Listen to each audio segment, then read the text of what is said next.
Hey yo, it's time to roar, get loud, let's ignite. Jeremy B in the house, we keeping it tight. Every weekday at 11, we ready to ride. Lions Talk Live, come and join the pride. Waking up early, it's that morning grind. Tune in to the show, leave the troubles behind. Jeremy B's the king, with the voice like thunder. Every word he spits, it's a lyrical wonder. Got the lions around, sharp and fierce. When we hear one pride, you can't help but feel your heart pierce. Talking all the topics, keep it real, keep it raw. With a lion's mentality, we're ready for the roar. One pride, it feels right. Jeremy B bringing the heat, morning light. Every weekday at 11, we taking flight. Lions Talk Alive, yeah, we ready to bite. One pride, hear us loud. Jeremy's in the zone, making us proud. This is a Huddle Sports Network broadcast. You can find us on Roku TV, Amazon Fire TV, Facebook, and of course YouTube. Get all your NFL news here first. Let's get it out of the way now, boys. There we go. How's it going? How's everybody doing tonight? Breathing. Good. Tired. Yeah, tired. Thank you, Ricky. What up, Ricky? Let's go. Good to see you, brother. But, you know, there is a little bit of news. Another OC was possibly hired today, and that is for the Falcons. Tommy Reese is expected to be the new OC for Kevin Stefanski there.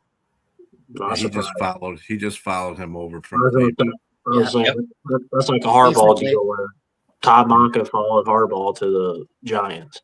Right. I expected that. Mike. But that was released by Rap Sheet at 4:26 this afternoon, the follow hire of Tommy Reese. Oh, had better days, had worse. I'm not going to get into it now because the worst part of it hasn't happened, but we expect it. Family-wise, all I can say is my family needs your prayers.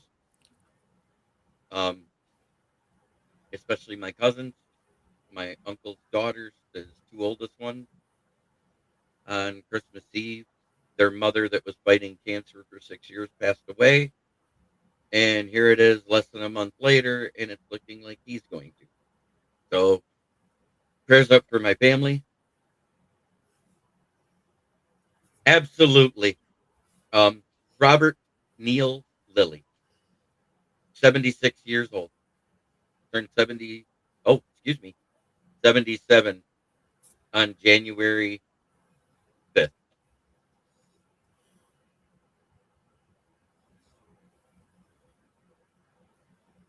Second best logo behind the Red Wings, of course. Amen.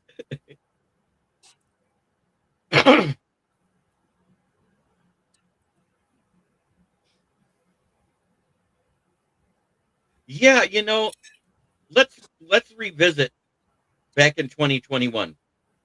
Everyone was upset we hired Dan Campbell instead of Robert Saleh. Remember that, BA?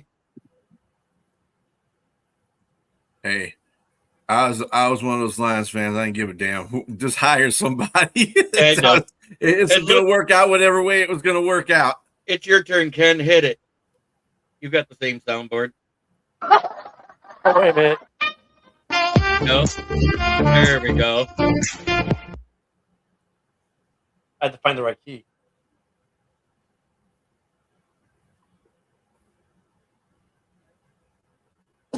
Megan, good to see you. The link is in the chat if your husband's home. If not, I get it. I know he started a new job and he's kind of busy. What up, But Megan? it's good to see Smoking Dad, Megan, Ricky, Nick, MDE. I'm going to go that way because it's a lot harder to say Michael Ditton Edwards and have it come out right on closed caption. All right. It said everything but your name a couple times. Ken is cool other than that whole Chi-Town stuff.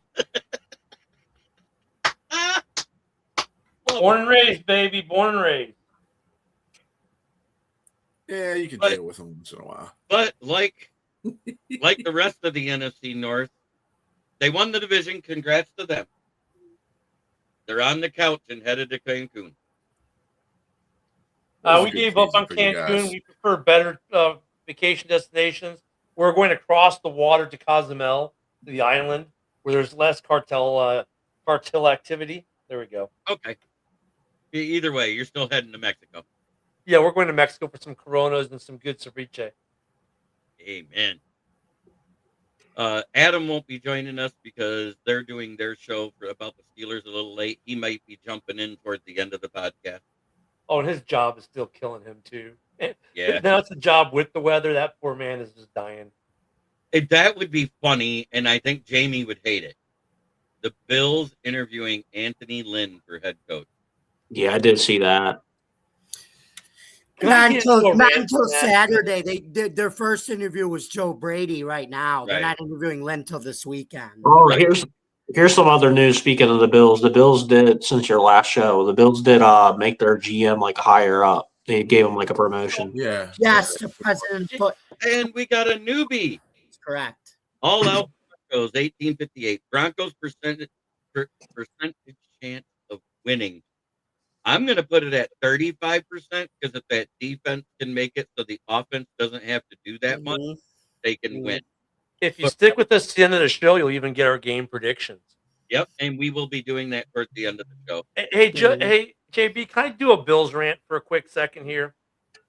Absolutely. I don't get this. Buffalo. What the hell, man? You're in the window. You've got a coach who's been highly successful. You've lost games in the past to guys like Mahomes, Jackson, phenomenal quarterbacks. Your defense would give up the score after Josh Allen did Superman stuff and would put you ahead, and the defense would find a way to fall apart, get beat, whatever. But sometimes it's just Mahomes doing Mahomes things, and you were going to beat them no matter what you did. Then you get this game. You've got your quarterback in tears saying, this is 100% on me. I screwed this up. I made bad decisions. I made bad throws. This is on me. And what's the Bills' reaction? Let's fire the most successful head coach we've had in almost 20 years. And while we're at it, because we're so smart, we're going to take our GM who's missed on 51 of 53 draft picks since he's been here, and we're going to fail up and promote him. What are you thinking, Buffalo? You just slammed the door shut on your own window. So, Woody, I did send you the link if you want to join. Rob Haspel's Matt LaFleur manages a game about as well as Nicholas Maduro manages a country and his security. Speaking of coaching needs. Yeah, I don't get Buffalo, man. Dude, I can get the Steelers. I can get the Ravens. I can get these guys who are there forever, maybe whatever. But this Buffalo deal, McDermott, the players love him. The fans love him. Everyone loves him. He's a good coach, winning record. This one just didn't make sense. And it would make sense if you fired the GM, who, by the way, did no trades to help out your offense, didn't help you out in free agency much at all. Let a lot of good talent walk. Couldn't draft for shit, and I don't count Allen as his draftee, to be honest with you. And you promote him, and you fire a highly successful coach. There's only two coaches that really make sense for Buffalo if it's a true upgrade. I mean, Flores, maybe you could argue that, and then I think Tomlin. Well, Flores is out anyway because Minnesota just extended his contract. So. Yes and no, BA, because the fine print on that one was it's a contract contingent on him not getting a head coaching job. Yo! He's not going to do it anyway. Yeah, but Ken. Hey, Ken, I'm going to tell you the reason why he's not going to do that anyway, because he'd have to give up his cases. Yeah, and if he gives up it's a moral decision. He's not going to do that. I think I posit the only way he does nuke his own court case if it was Pittsburgh, because Pittsburgh, you're going to get probably a decade to 15 years out of that job, right? Otherwise, I don't see him nuking his case. Well, he ain't going to do that either. It's a morality issue. If he takes the head coaching job, it's a hypocrisy for him to do that, even if he's got to drop his cases. So he's not going to do that. And Minnesota just made sure of that, basically. I don't disagree with you. I don't disagree. I'm saying, like, if there would be one job where he would consider to do it, that would be it. Any other job, I don't think he would do it. College coaches don't translate to the NFL, Woody. Well, let's look at this. Signetti, like 24 other assistants that was in the Saban coaching tree. Only 4 have came to the NFL, and all 4 have went back to college. They do, and just like Saban, when he left Michigan State to go be the Dolphins coach, they fell apart. So Yeah, I think Signetti also signed an extension during this big season. extension, lots of guaranteed money. So he ain't going nowhere. And if he leaves in the first year, he owes the bonus from this year back on that guaranteed money is the way that works. And we got BCP has entered the house. What's up, yes, I going did on, hear Wheel? I love what Baker said. He goes, after talking that shit and tossing me aside like I was trash after getting them into the playoffs and winning a game, their first game in forever, I can't wait to play them twice a year. I love that from Baker. That moxie is what Baker's been about ever since he did the Oklahoma. Was he the one who did the Oklahoma stab of the flag in the middle of the field? Yep. He was the one that started it. Yeah. That moxie's awesome. I do think, though, wherever McDermott goes, I have a sneaking suspicion that Dable will go with him. And I have a sneaking suspicion they both end up in Vegas. Who's going to take Dable back number 1 and have $100 million in free agency cap money to spend? No, he did not want to be traded by the Browns. No. He was asking for an extension. The Browns decided to trade for Watson and cut him. Yeah, I believe that. I believe that Dable actually is in the running for the Bills job too. Yes. He is, but I'm saying if Dable doesn't get a head coaching job, I wouldn't be surprised if he's with McDermott, and I think Vegas would be the perfect place for both of them. First off, Vegas is very attractive with the $100 million number 1 pick, but for Dable, it would let him, if he does not get a head coaching job, it would showcase his ability to take the number 1 draft quarterback and do good with him and make him the belle of the ball for the next cycle. You know what I mean? So if he doesn't get a head coaching job, it would be a perfect fit. I know Green Bay was looking at McDermott as a DC. I love this comment from MDE. Signetti is tied to IU more than Sydney Sweeney's dresses are clinging to her skin. You're not wrong. I heard a weird rumor, and it was Rex Ryan, who I think he's a pretty good commentator. He said Bill Belichick should go after the Bills job. I'm like, I don't listen to anything Rex Ryan says. That guy is that guy. Buffalo Bill fans would never do that. No, nobody said Rex Ryan is the biggest idiot to ever coach in the NFL, and all of a sudden he's on ESPN, and we're supposed to take his news like it's gospel. Yeah, right. I wasn't finished. I was Ryan has no more credentials to do what he's doing than Don Lemon does storming a Minnesota church. Hey, to be fair, Rex Ryan didn't make the gesture. Okay, now let's let him at least finish his take before we bash it. So, Nobody listens to that guy anyway. Like I was going to say, he would never take the Bills job, and plus Bills Mafia doesn't want him because of what he did to you guys numerous years in a row. Yeah, but look at what he did to other teams. He's a clown. He makes a joke out of everywhere he's been. The only thing Rex Ryan ever did was good was that Motorola Razr commercial he did way back in the day. Coaching the Bills. That's it. The only good thing he ever did was that Motorola Razr commercial. Remember, he flips the phone open, it goes out his hand, sticks in the side of a truck. That was the funniest damn thing and the only good thing Rex Ryan has ever done, and it wasn't even football related.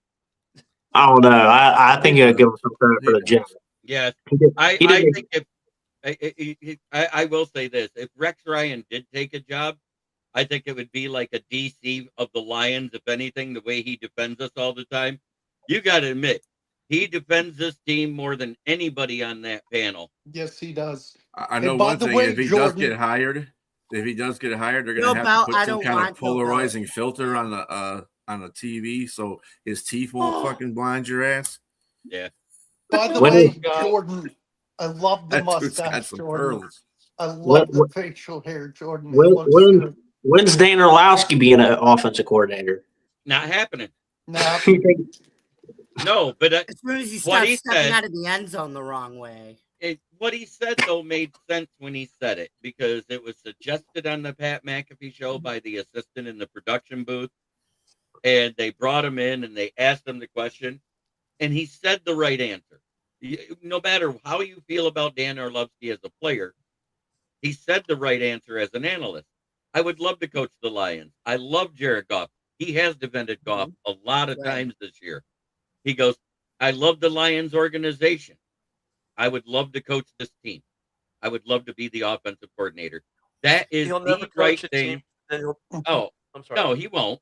He won't. No, But he'll at the same time, we have seen this plenty of times before where a bad QB in the NFL becomes an analyst, gets a job as a coordinator, and does pretty damn good because Kellen Moore.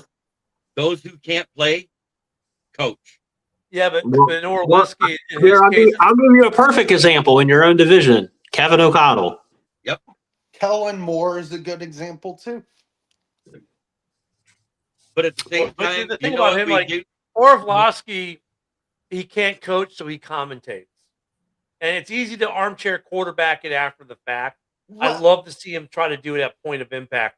I don't Well- think he could. He's just look, and he's in his niche. He's made for himself in the commentating world. Is going to make some way more money than he's ever going to make as a coach. So I mean, he'll never. No. Why would he torture himself by doing that? Right. So when you look at everybody that the Lions did interview last week, and there was 7 of them, Mhm. we didn't get to hear that they called Drew Petzing in because he wasn't one of the big names out there, but he was available. We bring him in. They do one interview. He nails it. And he nails the fit that Dan Campbell wants. He's a run-first guy. His RPOs are not predicated on an athletic quarterback. It's predicated, it's more of a play action if you actually look how he runs it. That's because Jacoby Brissett is not the most athletic quarterback in the world either. And neither is Jared Goff. That's what I'm saying. That's a perfect fit. Right. Yeah. We'll see. The Browns could get Jim Schwartz. Made the Or as He should be the coach of that because nobody else is going to want to coach that damn franchise. But And he actively said he wanted to be the coach, so I that's think why the they gave bottom him an team interview. in the coaching carousel, I think the one team no one wants to coach more than the Browns, believe it or not, is Arizona. Right. Sure. I don't know why though. They have some talent. They do, but they're the redheaded stepchild of the West. I guess it's because the division though is so hard. Maybe that's why.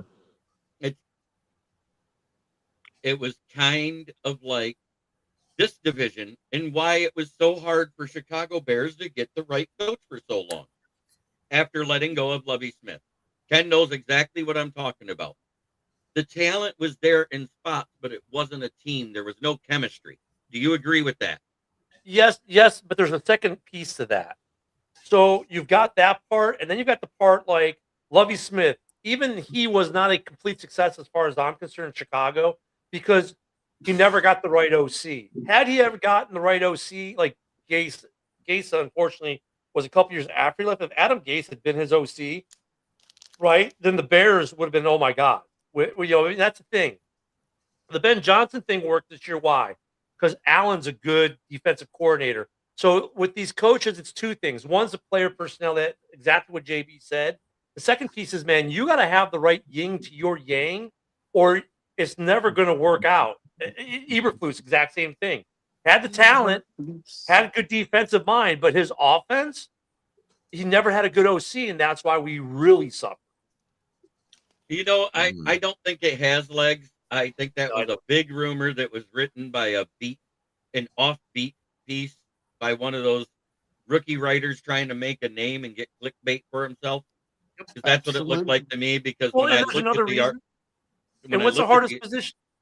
I'm sorry, JB. I'm sorry. Go ahead. When I looked at the article, I had more pop-ups in that article than I do off of the South Florida Tribune, and the South Florida Tribune has enough of them when I write for them. And that's a small media site. And the other piece of this, JB, is that, like you just talked about the head coach and getting it right and how long it takes. Well, guess what? The same thing's true with the quarterback. How long? Yep. Another thing I'm very familiar with. Why would you take a guy who's won the league MVP twice, and trade him to the Raiders for a bunch of draft picks when you're also getting a new head coach? No, you can build around Lamar. Lamar's going to be around for another 6, 8 years. I mean, you're going to maybe do 2 rebuilds around him yet. Like quarterbacks have a life expectancy of 2 or 3 full team rebuilds, if you think about it. So you can tear your team down and build it back up and leave your stud quarterback.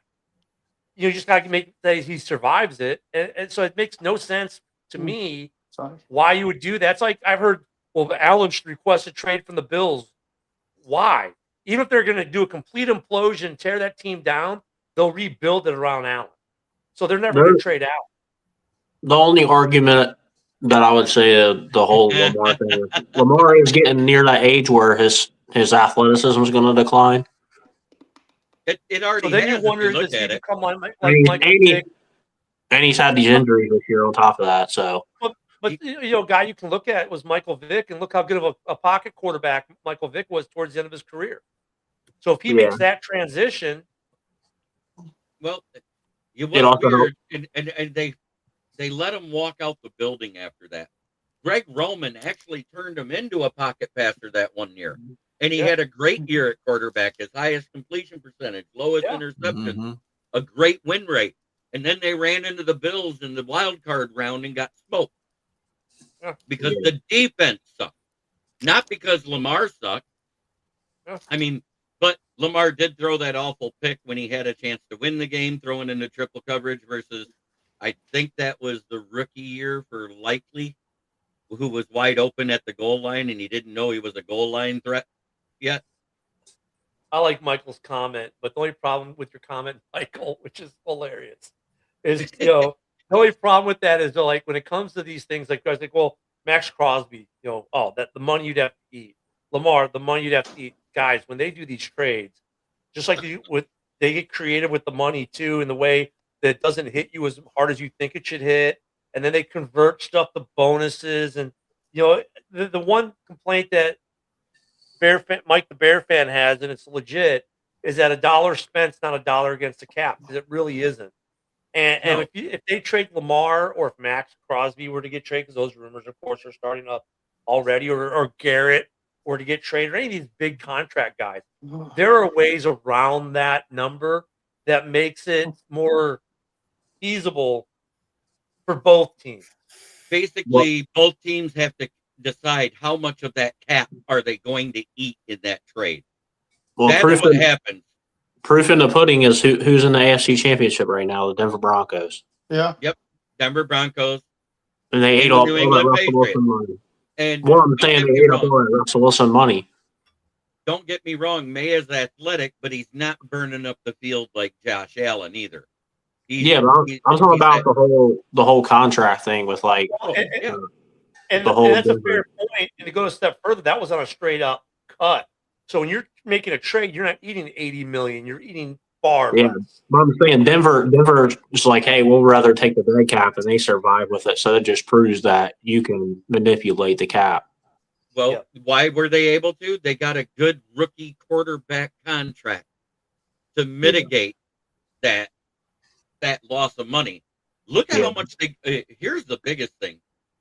They ended up the winners in the long run. They got all those picks from Seattle. Mm-hmm. They traded away 5 players, 3 of them on expiring contracts that year. You remember that?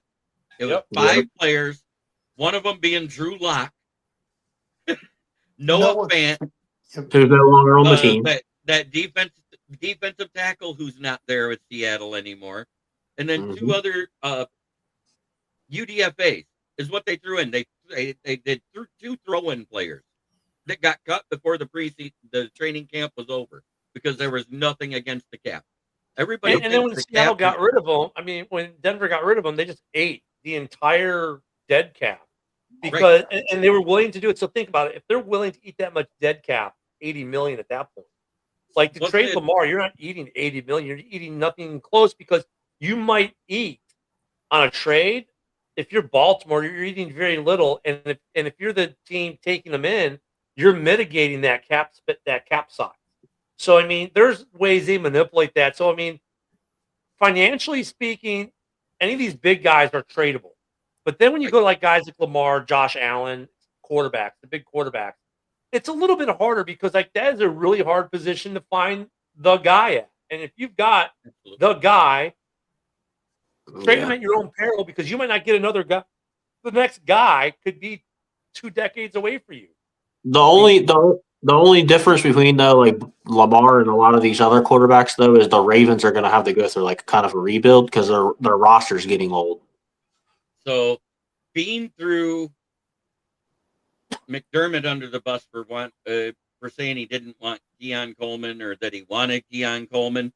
At the end of the day, who turns in the slip at the draft? The GM, right? Yeah. Mm-hmm. And the owner should have the final say. And the owner should have the final say. And that's why the owner, remember, we were talking about this before the 22 draft, when Trayvon Walker or Aiden Hutchinson with the first pick. One is on upside, one's on the production he did in college. And I sat there and said it a week before the draft right here on this very show that week. I said, you watch, because the owner wants Travion Henderson due to his upside. That's going to be the pick because he's going to tell the GM, you make that damn pick or you're fired. Well, that's the whole thing with McDermott. It's like, and then their GM who's like, dude, 51 out of 53 picks have gone nowhere and they promote him. I'm like, if anyone should have been fired in this situation, it should have been Dean. Michael, Sabres are actually doing pretty well right now. So, but yeah, I'll check those. Sure. Thanks for the consideration. I mean, I don't get how they promote. I mean, here's the one thing I've been waiting to ask Jamie this. Jamie, did Bean have a lot to do with the new building of Highmark or something? Is that why he's getting promoted? Is like he good at that kind of stuff? Because he obviously isn't good at player personnel. Well, you say that he isn't good at player personnel, but guess what? You ask yourself, how did Joe Shane get his job with the Giants? How did Dan Morgan get his job in Carolina? Because of Brandon Beane. So there you go. And same thing with Brian Gain. How did he get the job in Houston? Because of Brandon Beane. And guess who came back as the assistant GM? Because of Brandon Beane, the same Brian Gain. And Brian Gain got more GM jobs last year. The Jets interviewed him last year. So that's kind of hearsay when you say he's not good at player personnel, yet all these other assistants under him are getting jobs. But I let me finish my point though. I'll say I think they kept them because you also got to remember, here's the difference between a coach and a GM. A coach is the one that calls the plays, right? But notice when you watch him, he's on the sideline. The GM is like the owner. The GM has a box where they get to see the whole field. So they kind of know the players a little bit more. The coach is just coaching, but the GM watches and sees, okay, where do I need to get better? What do I need to do with these players? And I think with Josh, like I said, I think it's easier, like I said, to get rid of McDermott and let the GM see the whole shooting match and let him hire the new coach than to let McDermott start over with the new GM. So, well, I think McDermott. I mean, I think I think he needed to go too. I think the GM needed to go too because usually that's how it usually works. Anyway, the head we coach didn't want goes, to totally blow it up though. We wanted some continuity. That's why. Right. Well, let me get to my point here. I think the reason why McDermott got fired, and he should have got fired. McDermott is a defensive-minded head coach. Defense was the problem in the playoffs.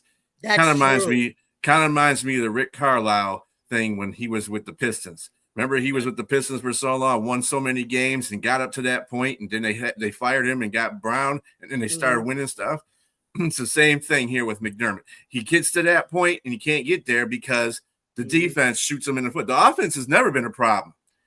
I mean, people can say all they want about, they didn't put anything around Josh, but the offense wasn't the problem. The defense is, and they put things. James Cook who won the rushing title, and they put defense around him, and it was unfortunate that they had the injuries when they had, but it's still he is responsible. If you're a defensive-minded head coach and your defense is failing you in the playoffs, that's why you got fired.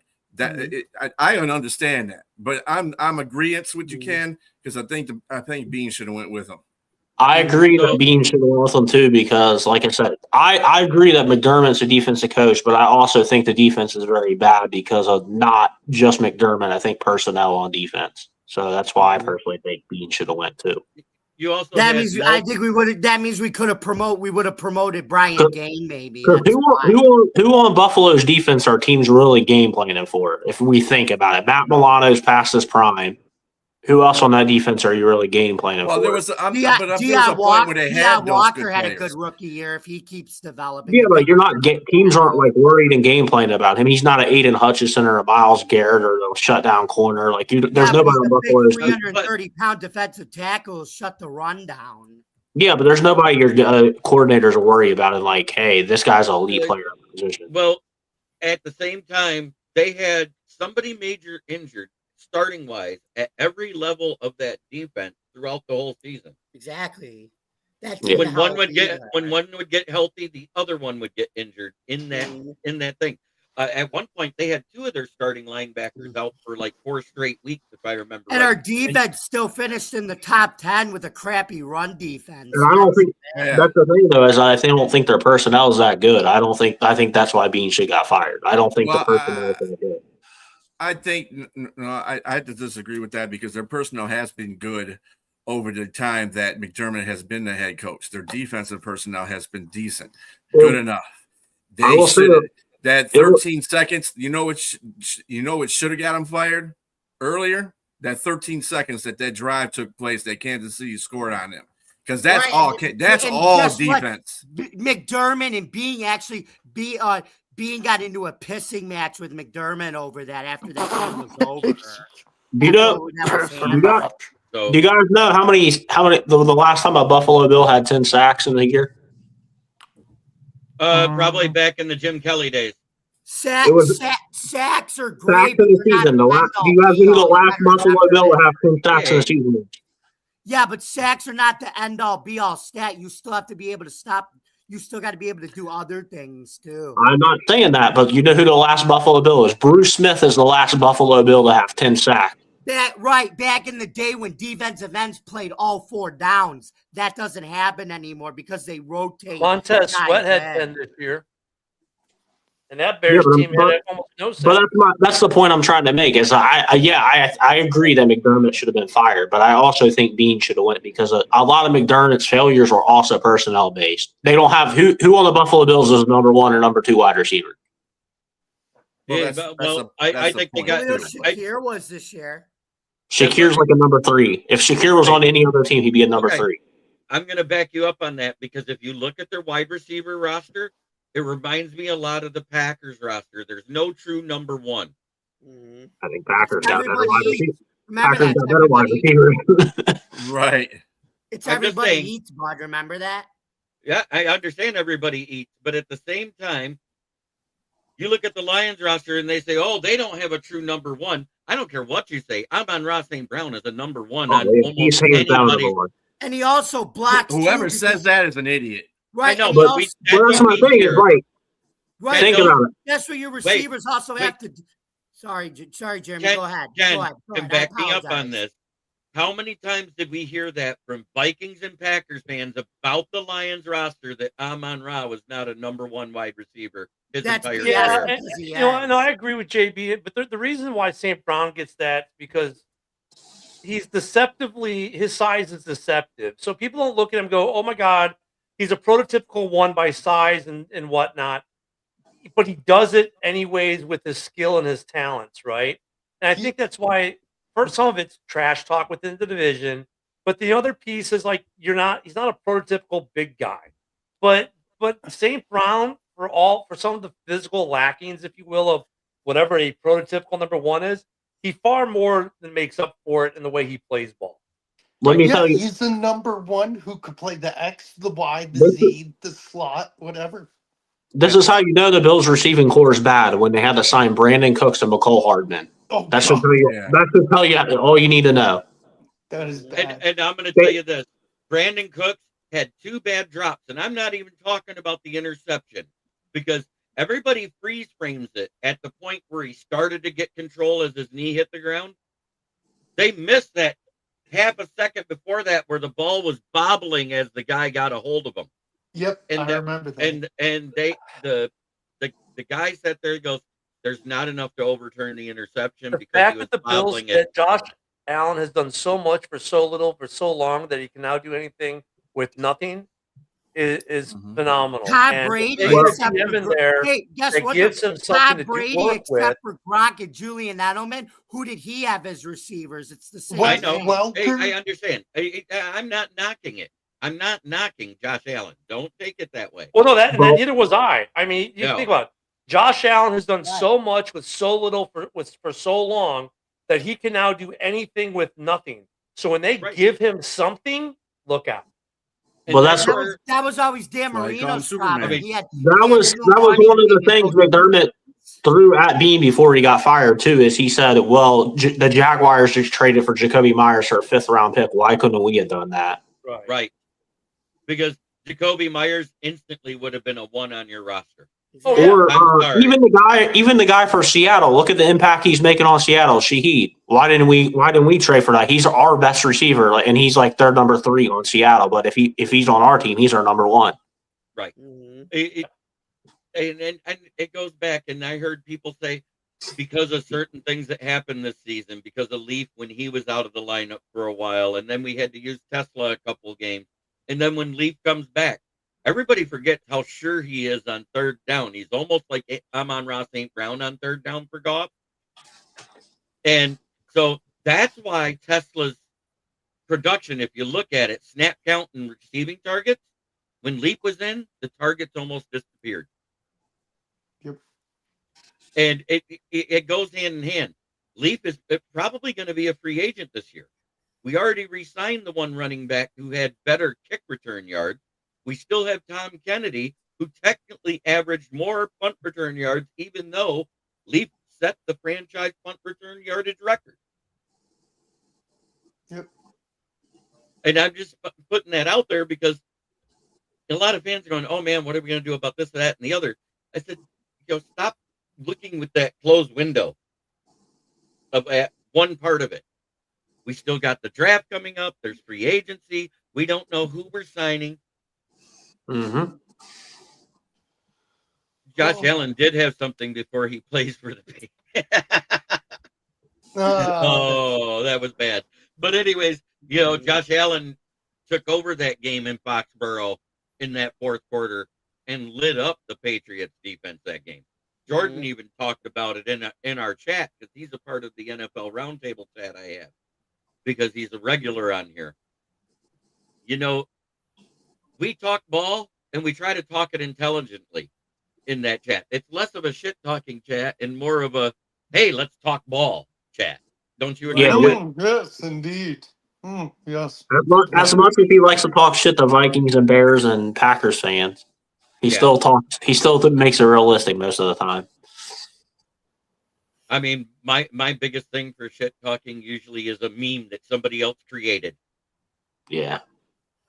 Am I wrong? Ken, I would never make any memes. Or his shit talking is just 3 letters, FTP.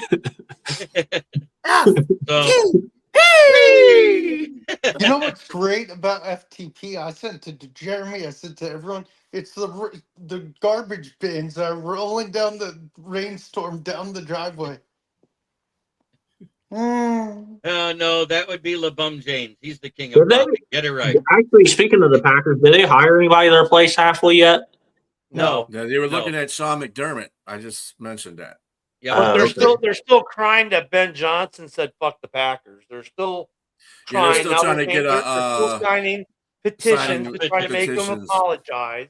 It's about as Bush League as I put about up a them meme. wanting to ban the tush push. That's Bush League. The just for Packers wanted that. Just for play. that Green Bay, your ass is going to be at the bottom next year. Yeah, for the fact you wanted the tush push. Well, no, BA, they're proven to be the softest fan base in the North because they can give. That much gets given back at them, they start crying like little babies.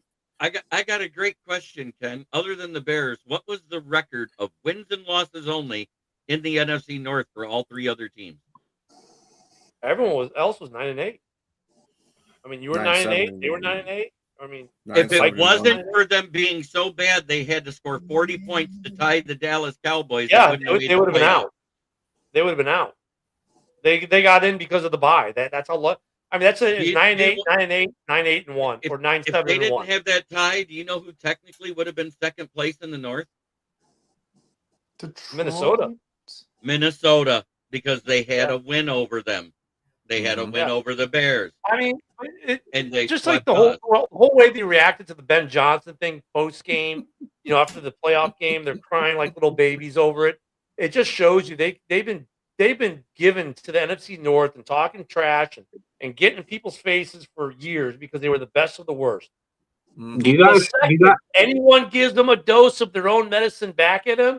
Oh my God! But I'm just a mother. I'm a mother. I'm a veteran. Leave me alone. I didn't do anything wrong. Sounds like a protester. That's not just it, Ken. It's we have 16 championships. We have two Super Bowl, 3 or 4 Super Bowl rings, and all these championships we got. We don't care about them dusty ass fucking things. Right. Well, do you guys think they'll bring Malik Willis with them? Halfley? We don't. Barbie looked like Kenny in a bad jalapeno. That's a good question. I think we were talking about Malik Willis a couple weeks ago. I think Malik Willis, look at Green Bay has to try to retain him because but he's going to be a starter. They needed him last year. They need him this year. They need to retain him. But Malik Willis, dude, he's like any other guy. He wants to be a starter somewhere. And that's what I'm saying. He's going to be at least a bridge guy somewhere. I'm going to tell you where he's going. Yeah, I can't. Indianapolis. No, New York Jets. You watch. They got more money than any team in the North. They can offer him starter money. I say they don't have to go top of the line. They can go mid-level. Give him $25 million for 2 years. That way they can still draft a quarterback this year or next year and let him be a bridge. Be cheaper than the $40 million they gave Justin Fields. I say Jets or Miami. Yeah, I always say Miami because of the connection with Halfley, but Miami is going to need a quarterback. But I'm saying GMTA right there because I'm not the only one that said this. I'm not the only one I've heard this from. I've actually heard it from Jets beat writers. The Dolphins doesn't make sense because once again he'd be a backup to Tua, and you could say, but Tua concussions. How many games did Tua miss last year? And nobody knows what's going on with Tua right now. He missed one, and it was due to his throwing hand. His whole career is up in the balance right now. So with the new coach coming in there's going to be decisions made. They already pretty much kind of said, Tua is not going to be. He's on a thin line right now. So. Yeah, because put it this way: the new GM of the Dolphins made it sound like Tua has as much as a chance to start for them as Kwesi made it sound that McCarthy will be starting for Minnesota next year. Minimal. Mm-hmm. So who you guys think Minnesota's going to bring in? They have to bring someone. I'm listen to me now because the only reason they're interviewing him is because the quarterback that got him to the playoffs asked for him. Mike McCarthy's getting an interview with the Steelers. If they hire him, they will re-sign Aaron Rodgers. If they don't hire him, Aaron Rodgers will be a Viking if he plays again. Watch. I think so, huh? I was going to say maybe what's his name from the Colts, but the Colts might retain him. No, Steve, as usual, you're wrong. That's Daniel Jones. Oh. But I think the Colts might re-sign him quarterback. So, in other words, he was hired. Who? No, I think he's just saying that's what his take is. Let me check Shefty real quick. No, nothing yet. Okay, I was like, wait, what? My phone just went black, so I didn't have any notifications come up, and I'm looking and going, I didn't see this. No, I think that's what he's just thinking. Where do you guys think Kyler will get traded to? Who? I don't care because I don't like him. Kyler. Minnesota was one of those teams. Oh. Kyler might not even have to get traded. This is breaking, though. This is breaking from Shefty. I mean, it's not coach, but still kind of big for the Giants. Giants senior vice president of football operations and strategy, Kevin Abrams, he's been with them since 1999, is leaving the organization. Yeah, he's That's retiring. big news for a guy who's been there for 26 years. Yeah, you know what's funny? Kevin Abrams. That sounds really familiar. Isn't that a former defensive back? Yeah, for You're Lions. thinking of Yeah, for the Lions. Yes. Yeah, he played for the Lions. I was like, wait a minute. I think that was more recent than it It's was. not putting evil. It's talking what you hear in the background at the pressers. You know, I read pressers. I get them as often as I can from other teams. You know why? Know thy enemy. What is it? 4 hours ago, well, maybe 5 hours ago, Niners GM John Lynch, that's probably isn't huge news, but he said Brandon Ayuk has played his last game for the 49ers. That's been out in the They wire were too. sick of him. They were sick of him already. I got Tyreek Hill retiring at 33 years old and as many leg injuries as he's had the last couple of years. Yeah. Do you guys think Aaron Glenn's going to be on the hot seat going into next year? What's with all these questions, Jordan? It depends on how his start is next year. If his start is I'm bad, messing he's with going to Jordan. probably be on a hot seat. Yep. Yeah, that's what I think. I think they're going to give him the first 6 weeks or so. Will, have you heard anything new with the Panthers as far as your coaches? Everybody's retained, right? Yeah. Yeah. Okay, we good. resigned him. What about your defensive coach? Because I heard he We was retained him. We you retained retained him. We Okay. retained him, which is big. He Well, not sure. interviewed with somebody, but he didn't take the job, is what I heard, right? Mhm. Yeah. He didn't take The Bills were going to interview him, being from Yeah.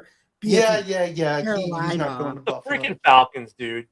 For the last Deshaun- 3 years, every year they request an interview with Ian Cunningham for the Bears, who's the assistant GM of the Ryan Bulls. For 3 Yes, years ma'am. straight, they requested it. Are they finally going to hire the dude or what? Maybe JB, maybe can I ask maybe JB? McDermott will go back to Carolina. Will We don't need him. Okay. What do you got? Well, I don't remember where I read it, but did I read somewhere? It could be fake. Bieniemy is talking with the Chiefs. yes. Yeah, Bieniemy's already been Yeah. hired as the yeah, they offensive already coordinator. hired him as the OC. Right, Yeah, because Matt Nagy went back to college, right? No, Matt Nagy is nowhere right now. No, Matt Nagy was he's trying to get an NFL job. He's in fact, who talked to him? Somebody talked to him today. It was. I know who it was. I did see it because the Titans were in the running before the Salah hire, and then somebody else interviewed him. Who was it? Was Yeah, it we the- lost was it the Ve- enemy. was it Vegas? Yeah, Bieniemy Vegas. is now the OC. Because I know they talked to Kubiak too to be the OC, which I if I was Kubiak I'd be hell no. Not for I'm- Vegas. No. Yeah, I'm not leaving Seattle to be an OC for Vegas. No, Kubiak will not make a lateral move. If he does anything, he'll end up a head coach at another bad team. Yeah, I would say I wouldn't leave to be an OC from Seattle. To Hey, Vegas. you know what? Until they have a coaching staff, I don't see that. But good to see you, Bandit. yeah, but Jordan, we He didn't don't get it. need- Oh yeah, Matt Nagy with the Eagles. That's where it was. Yeah. The OC for the Eagles. I thought For OC. Yeah.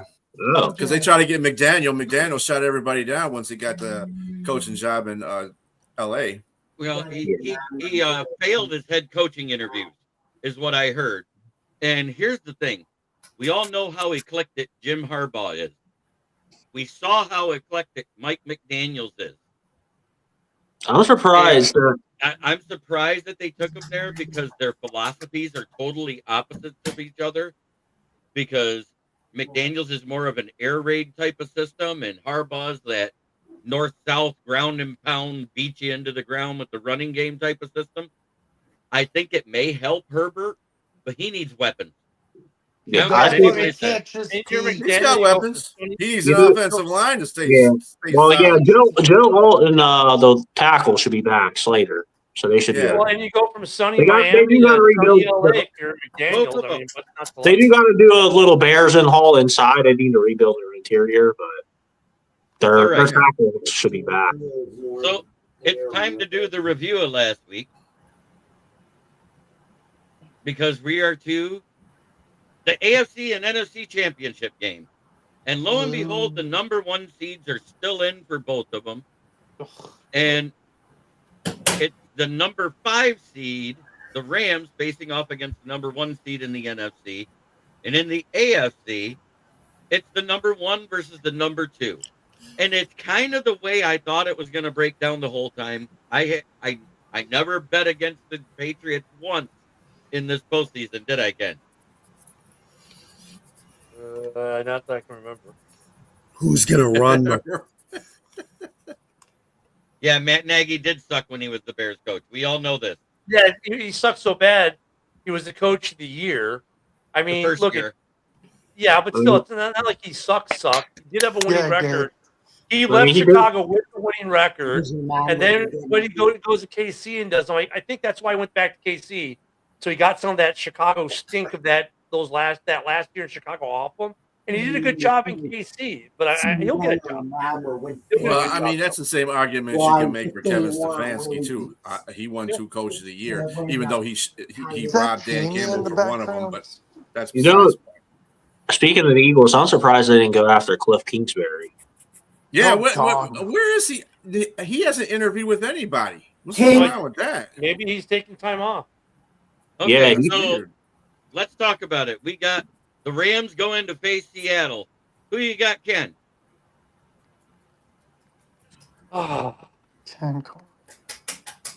So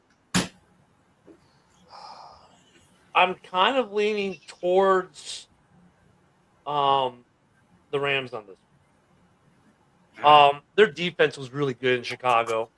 A high-powered offense. They handled Caleb and company pretty well. Caleb had to make a ridiculous play to tie the game that not many other quarterbacks are making. Sam Darnold's not doing it.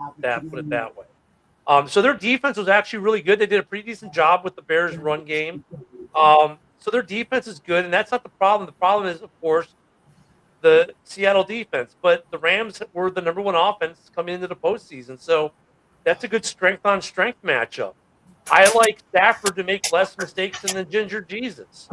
It's a division game, which also means all bets are off. It's not like it's not as black and white as most games normally are.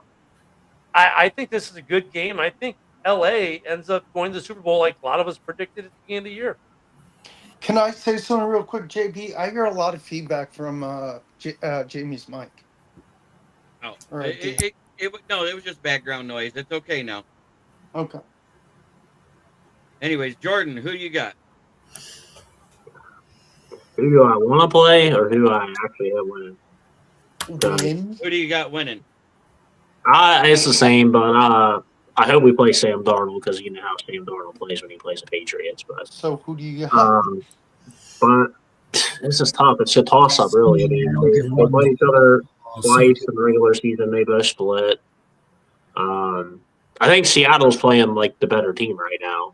So the Rams are the more experienced team with Stafford and McVay. But I'm gonna go with Seattle at home in that loud crowd. I'm gonna go Seattle 23-20. BA? Yeah, I'm gonna go with Seattle. I like Stafford. Stafford's my quarterback. Everybody in this room knows that. But Seattle is just they're deep. Man, what they did to San Francisco. They just totally just disarmed them. I think that's going to – you can say stuff about Sam Darnold as you want. You're going to keep saying that just like you say, Ken, about the Chicago Bears. You're going to keep talking about them until they get eliminated, and they're going to be wrong. And this is the same case with Sam Darnold. He ain't going to need to pass the ball. You know why? Because Kenneth Walker's going to be running all over him. So I just don't see the Rams completing that. So I got Seattle winning that game. Jamie? Yeah, I think Seattle's gonna run the ball really well against the Rams. Give me Rams 23. Rams 23. Sorry. Seahawks 23, Rams 16. Ooh, nice. Will? I've been thinking about this the last few days, but neither. I got the Rams. More experience lately. Yeah, but I think Seattle won. Hey, did you guys hear the rumor about this game or about the Rams? There was a What's rumor that? going around now. Sean McVay wins the Super Bowl. He's going to retire. Have you heard that? I don't believe I it. heard that rumor too. At 40 years old, he's going to retire. That's why I No, said Jamie. Nah. I was like, yeah, no, but it's out there. Yeah, of Yep, course it is out Please, there. Social JB. media is the evil monster that it is. All right. Myself, I got the Seahawks winning, and I have it more like 27-14. I think they're going to get a passing touchdown. I think they're going to get a running touchdown, and I think the rest of it is going to be shut down. Sam Darnold, they tried to get pressure. They were getting close. They did get to him in that first quarter, and guess what? He didn't rattle. He is not the same guy. You know why? Because once that offensive line settled in and started blocking, San Francisco couldn't get anything past them. And the holes that they opened up in the run game was tremendous. And San Francisco's been good against the run. It was the pass that they were bad at. Game's kind of. Yeah. Over under, will Rashid Shaheed get a 50-yard return of any side? Over. What? Over. Well, hold up. What part of the game? Do what? What part of the game, Jordan? Either punt or kickoff return, 50 yards. No, but what part of the game? What quarter? Anytime in the game, anytime. Anytime? Right? The width says Yeah, 31, anytime getting a 50-yard punt or kickoff return, 50 yards. I put $5 on him to be the first touchdown scorer at plus 1150. Because you got to think he's only played with Seattle, like 7 games, and he already has a punt and a kickoff return for a touchdown this year. And he's already had a kickoff return versus the Rams as soon as they traded for him. Yeah, that's a punt return against the Rams. Yeah, the So second you time want they to hear my wild one? Go in ahead. This game, since we're doing wild ones, I got Lake pick 6 in Stafford. No. I love it. Oh. All right, now what do you got, Will?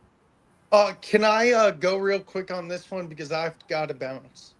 Okay, go ahead. You want to do the next one real quick? Yeah, if you don't mind. All right, New England at Denver. Who you got? I'm going to go with the kid who went to high school 30 minutes from my house. Give me Drake May and the Patriots. All right. Even though the Denver defense is good, that offense is going to struggle with that Bo Nix. Y'all have a great night. Thanks, Will. All right, Have a Will. good night. Have a good one, Pete? Will. Jamie, who you got? The Pats 29-13. Woo! All right, BA. I know one of my co-hosts is a Patriots fan too, as well as you, Jordan. And he says anytime they go up to Denver, they have bad things happen to them. I don't see this being one of those times. I think they take care of business and beat Denver. So yeah, that's what I got. I just think what I saw against Houston, that defense, that was enough for me right there to convince me that New England's a better team. Ooh, 23-19, a 4-point game. That's a nice prediction there, MDE. I'm going to skip to Ken. I'm going to let Jordan go last because this is his home team. Ken, who you got? You know, I mean, everything tells you that the Pats should win this game, right? Especially the way they played, their defense played against the Texans. But then the flip side of that game almost felt like I was watching the NFC South, like who wants to win this game and not turn the ball over 50 million times. And then, you know, that it was just kind of a mess. Everything says to me, though, the Pats should win this game. But now enter Stidham. And you know what? This is one of those games where your brain tells you that Denver should lose this game, and then something crazy is going to happen. And we've seen this written all throughout NFL history and lore. So I'm going to say it this way, I guess.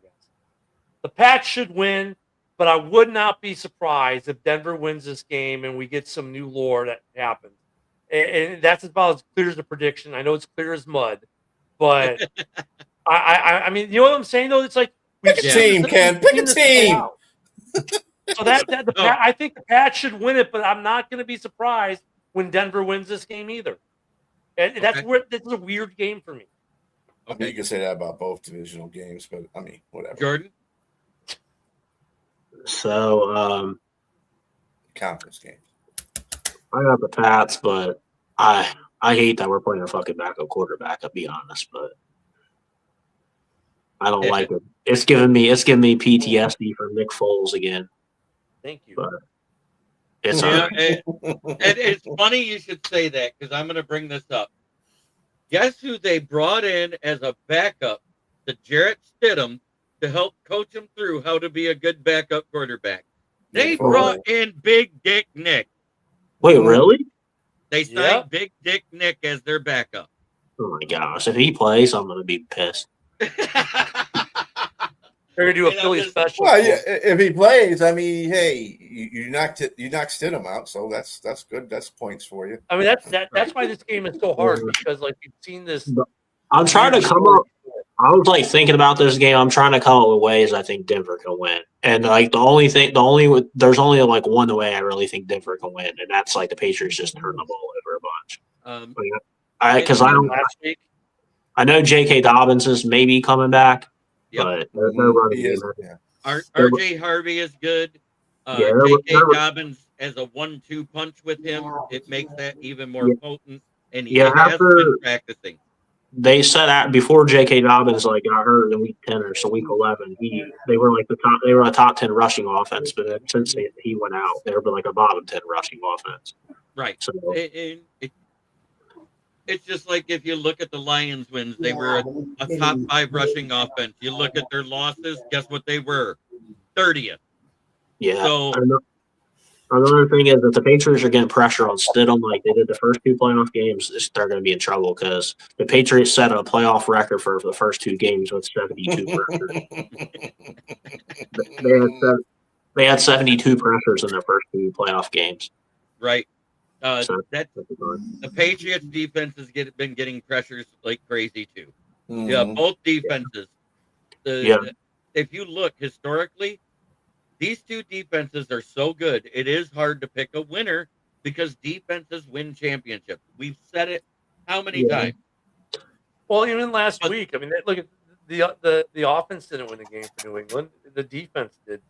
It was a turnover fest in that game. And it was the same for Denver. It was the same for Denver. Well, considering the fact that it was very bad weather in New England, Houston is the number 1 defensive team in the whole National Football League. New England did a very good job. They were ranked 8th overall in defense, so they did their job. C.J. Stroud was the factor in that game. Oh yeah. He was bad. I mean. And look, give credit to New England. That that's part of it. That's part of it. That highlight touchdown catch was something that wow. But I mean, now it's another big time defensive matchup, right? This is a game with it's all about the defense, and whichever offense can make the least amount of mistakes will probably win this game. Exactly. And basically, to quote you. You have to get worse. Jarrett Stidham has to channel his inner neckbeard. All right. Yep. All he has to do is manage the game, hit crossing routes, and hand the ball off. That's all he's got to do. And if they open the holes, that O-line has been very good at opening holes. They have a good rushing attack when they have both of their running backs, and it looks like they're going to. Yeah. The only thing so it's good and bad for Denver. They might have Dobbins, but they're not going to have their 2 receivers. They're not having their number 2 and their number 3 receiver, right? That's out. Franklin and Pat Bryant. Yeah. Matt Bryant. The big rookie guy from Illinois. They don't have him. Yep. And then you're back on quarterback, more familiar. Think about it this way, though. I mean, that's an interesting thing, though. Okay, you're out with 2 of your top 3 receivers that normally get first-team reps. You're starting to back up a quarterback who plays with the other receivers who are now going to be the starters this game because of the injuries to other guys. So it might not be the big, well, wait a minute, these guys are hurt kind of thing. Because He's throwing to guys he's already familiar with. To be honest, I don't even know who their other receivers are. Oh, I disagree because May's been under pressure. He's handled it. He's rolled out of the pocket. He's done a lot of things right this year. They're Yeah, everybody says like, yeah, their defense won the game. Yeah, their defense played really good. Don't get me wrong, but like Drake May still had 3 touchdown passes in the game. Right. Oh yeah. I was Oh, gonna no, say, no, no, no. I'm not taking anything from your offense. I'm not. Yeah, I've heard a lot of people say, "Oh, yeah, the Patriots won." The defense played really good, but the quarterback still threw 3 touchdowns. The first game, it was more the defense than the offense. I'll give you that. But the second game, Drake May had a good game. Yeah, I mean, he was the first quarterback this year to throw 3 TDs. And people forget that there is Travion Henderson there, and there is also your other Stevenson. Stevenson. So you got two really good running backs right there. But didn't Stevenson get hurt last week? No, it was Henderson got hurt. Oh, Henderson, is he going to be okay? He'll play. He's active. Yeah, he's going to play. Yeah, hell yeah. The Patriots, the only player the Patriots have on their starting offense or starting defense that was a week 1 starter is Mac Hollins. He won't be active, but they said if they win this game, he'll be active. Another thing too, you got to remember something about Stidham coming in and taking up for the backup role. This isn't a regular season game. This is a freaking playoff game. Right. So you're coming in cold to a team that's in a playoff run. This is another reason why I don't see Broncos winning this game. And their defense is playing hot too. Right. So I'm going to say this. I think that's why the receivers being out isn't going to hurt Stidham as much because he doesn't have a rapport with them yet. Yeah. Do you see what I'm getting at there? He's going to practice with the guys that are available, not with the guys I don't even, could have. I'm going to be honest, I don't even know who if Franklin and the other kid don't play, I don't even know who the receivers are outside of Sutton and Ben. I don't even know who their other replacements are. Right. Like, I don't even know who they are. Marvin Mims, he's still in. Cortland If them Pat Bryan and the other guy. Yeah, the 3 and 4 receivers are the one that's out. Yeah, 2 and 3, yeah. But I'm saying who were their tight ends? They still got Evan Ingram. Peter Lemongello and Claude Henry Schmoot. I have no idea who their tight ends are because they don't use them. Peter Lemongello. The Broncos still got Evan Ingram. You like that one, BA? Oh, Lemongello. I love it. Lemongello and Henry Schmoot. Who would you say, Jordan? I think it's like Evan Ingram's their tight end. Oh yeah, that's right, Anthony Ingram. Right. Ingram has. Yeah, they got Ingram, and their backup is a guy from Dayton that played on the Saints a couple years ago. Adam Troutman or whatever. Troutman. Just a guy. Yeah, he's their backup. He's not bad. He's like a good number 2. He's not a number 1. I think, in all actuality, because you look at it, Vegas feels the same way. It's pick'em game. Even with the quarterback being out for Denver, because of the Mile High Stadium, because of the thin air and how it makes teams get tired, and that is a thing. And we have seen New England go in there and have that happen to them. People bring up the 0-4 thing. Like, yeah, we're 0-4 at Mile High, but also, like, people forget that 2 of those losses were with Peyton Manning as the quarterback. Yep, I get it, and I'm not knocking it. But one of them was Tim Tebow. No, we never lost. We never lost to Tebow. We won. I had to. Sorry. Yeah, you're not sliding that one in there, Jeremy. What about Brock Osweiler? Brock Lobster? We're not Pittsburgh. We don't lose to Tim Tebow. Sorry. Don't say that because Robbie will be on here cussing because he hates Tim Tebow. And next week we will cover who is the starting players for the Pro Bowl, even though that game matters as much as how much crap did I let out that morning. Okay. What matters is how much Ryan Clark continues to grift on SportsCenter. Goodness. I know it's injuries on anybody. What happens if the Seahawks win and Sam Darnold can't play in the Super Bowl? We get a Jared Stidham versus Drew Lock Super Bowl. I put on for my city. Drew Lock put on when we went viral for rapping the Young Jeezy. Yeah, that was funny. Oh, so I want to thank each and every one of you for being here. Thank you, Will Vogel. You didn't get a chance to shout out your channel because you had to bounce early. I'll do it for you. Will's YouTube channel, where he covers comic books, sports memorabilia, cards, whatever, is WVlogs18 on YouTube. Go check him out. BA, shout out your stuff. Yeah, I'm the producer for I'm the producer for McGrath Podcast Network. We got about 12 shows on that network. I actually produced 6 of them. I'm on 8 of them. So just check that out. Just go to YouTube. We have all our shows on there. Just go there and check us. And of course, I'm the producer for One Ass Cheek, Three Toes. Yep. That's out of hiatus until the draft. And yeah, that's where you can catch me at. And let me guess, that's on hiatus because everybody you have on there, their team is out of the playoffs, right? Well, yeah, it's a Lions show. And a Houston Texans girl. And a Houston Texans girl. Yeah. Okay. Jordan, are you going to be firing up Patriots media again? Probably in a year or two, maybe. Yeah, like I said, I got football and stuff. So once I'm done playing football, I'll probably be going back to the. Okay, good. I'm glad to hear you're going to get back into it. Yeah, once I'm done playing football, I'll probably get back into it. If you pick a night where I'm not doing shows, which there aren't many, I would be happy to join you as a guest sometime. Yeah, I usually did Saturday nights before, like, because I like to do mine later in the week, let all the news get out, like injuries, all that kind of stuff. So I usually do mine Saturday night, like 7 or 8 o'clock. BA is, as he said to begin with, because he said it wrong, and I'm going to emphasize it. BA, the producer, the podcast whore. And producer whore. So yeah. All right, Ken, talk about your shows. Well, you can see me before this ugly guy in front of me who's got a voice of radio but a face for radio too. We're on at 10 a.m. Central, 10 and 10 in the morning. Just pure football, not one team in particular. Wednesdays and Sundays, House Hall Report. But Wednesdays, I think Woody and I decided we might take a little hiatus. Sundays at 11 a.m. I think we'll pick up the Wednesday shows right before the draft again. We're just take a small break.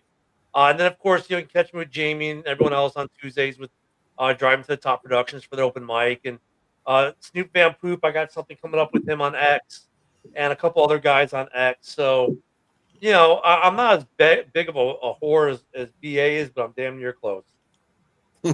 All right. Jamie, go ahead and give your outro. Talk about your shows, who you write for, and everything else. All right. So you guys can follow me, yours truly, at Bill's Chat 1 at Bill's Mafia Chat, and also at Jamie Malloy, the unbiased journalist, at DJ Dog Tags on Twitter X, and thefortball.com, where I write about all sports. Yesterday was my last show of season 3 of the Buffalo Sports Conversation Room. So, but you can still catch me every Tuesday night at 8 o'clock p.m. on Driving to the Top Productions for when baseball season starts. As Joe Dallio and I will be doing season 3 of the Subway Conversation Show, where we talk Yankees, Mets, and all MLB news. And then every Tuesday night at 9 o'clock p.m. you can catch me on Open Sports Night with me, Jeremy, Ken, and the boys from Driving to the Top Productions. And then every Wednesday night at 9 o'clock p.m. you can catch me and all the crew here on the Huddle Sports Network for NFL Roundtable Talks. And starting in March, late March, early April, we will be doing season 3 of the UFL. Get your popcorn ready for that. Thank you guys very much for listening. Don't forget to subscribe to our YouTube channel. Don't forget to like, comment, and ring the bell for all notifications. For more content on the Huddle Sports Network, you can visit or you can check us on Roku TV, Amazon TV, Facebook, YouTube, wherever you get your podcast. For all of us here at the Huddle Sports Network, I'm Jamie Malloy, and this has been another episode of NFL Roundtable Talks on the Huddle Sports Network. Have a good night, everybody, and we'll see you next Wednesday. And, of course, you can watch me every day, Monday through Friday, noon to 1, talking Detroit Lions and doing our mock drafts like I've been doing ever since the Rams game. I think I'm on mock draft episode number 37. But anyways, that I follow Ken and Ken in the morning, which is on at 10 a.m. Central, 11 a.m. Eastern. I am 11 a.m. Central, 12 noon Eastern. Then you can watch us. I'm occasionally on Driving to the Top Productions when I'm not on the South Florida Tribune channel, who I write for about the Lions with Inside the Pigskin on Tuesdays.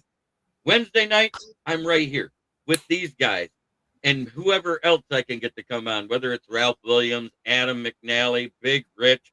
We've seen a plethora of people come through here.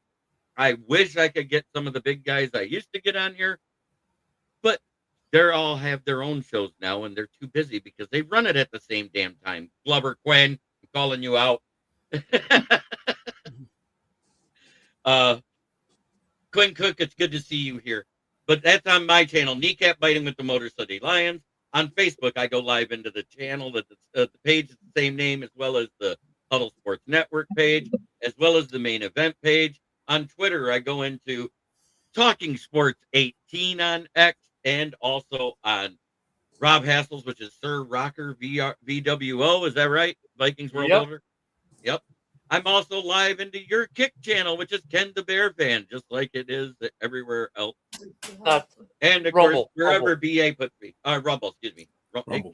That K messes me up. Yeah. It makes me think Kick. And I know it's Ken the Bear Fan. But this has been another episode of the NFL Roundtable Talk.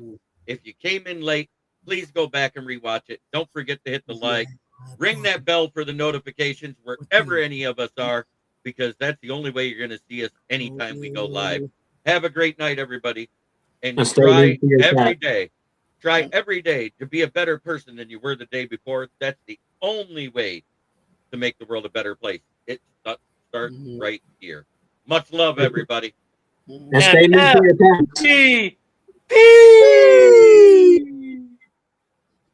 Oh, wait, I got to address this. But yes, let's do it, and let's do it right. We're going to say it. Let's say it with our chest. Okay. F-T.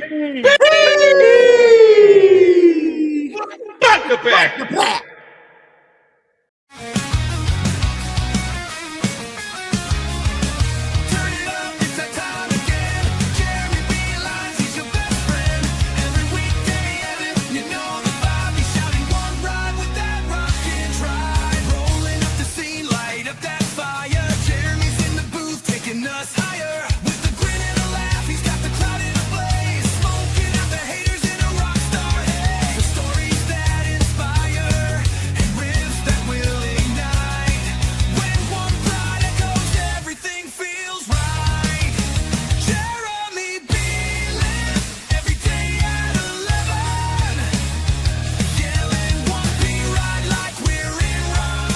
This is a Huddle Sports Network broadcast. You can find us on Roku TV, Amazon Fire TV, Facebook, and of course YouTube.